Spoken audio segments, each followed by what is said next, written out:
Point table জমে ক্ষীর, চরম লাভ মুম্বাই ইন্ডিয়ান্সের। এই বয়সেও নীতা আম্বানির সে কি নাচ, এ কোন মুম্বাই। বুমরার বোলিং তোপে লখনৌ সুপার জায়ান্টকে কেমন করে হারালো মুম্বাই ইন্ডিয়ান্স।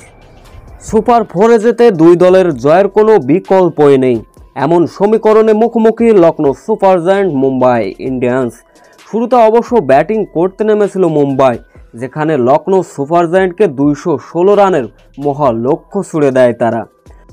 শুরুতে অবশ্য এই রান তাড়া করতে নেমে অ্যাডাম মার্কারাম ফিরলেন ব্যক্তিগত 9 রানে, নিকোলাস পোরান ফিরলেন 27 রানে, 27 কোটি টাকার ঋষভ পান্ত ফিরলেন ব্যক্তিগত মাত্র 4 রানে।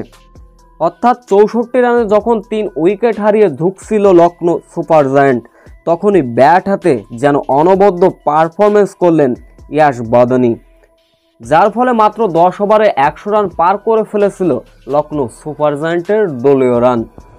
এরপর 14.2 বলে লখনৌ সুপার জায়ান্টের দলীয় রান যখন ছিল 135, মূলত ওইখান থেকেই অধঃপতনের গল্প ছিল লখনৌ সুপার জায়ান্টের। ইয়াশ বদনি থেকে ডেভিড মিলার, আব্দুল সামাদরা দ্রুতই সাজঘরে ফিরলেন, অর্থাৎ 16 ওভারে 8 উইকেট হারিয়েছিল লখনৌ সুপার জায়ান্ট। এরপর শেষ 21 বলে জয়ের জন্য প্রয়োজন ছিল 68 রান। মূলত জসপ্রীত বুমরার বোলিং তোপের সামনে দাঁড়াতে পারল না লখনৌ সুপার জায়ান্ট। এবারের আইপিএল এর পয়েন্ট টেবিল পুরোই জমে ক্ষীর।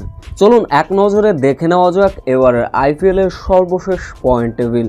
সমান 12 পয়েন্ট নিয়ে একে অবস্থান গুজরাট টাইটান্স, দ্বিতীয় অবস্থানে দিল্লি ক্যাপিটালস, তৃতীয় অবস্থানে মুম্বাই ইন্ডিয়ান্স, চতুর্থ অবস্থানে রয়্যাল চ্যালেঞ্জার বেঙ্গালুরু, পঞ্চম অবস্থানে পাঞ্জাব কিংস, ষষ্ঠ অবস্থানে সমান 10 পয়েন্ট নিয়ে লখনৌ সুপার জায়ান্ট, সাথে অবস্থান কলকাতার নাইট রাইডার্স, 8-এ অবস্থান সানরাইজ হায়দ্রাবাদ, নবম অবস্থানে রাজস্থান রয়্যালস, 10-এ অবস্থান চেন্নাই সুপার কিংস।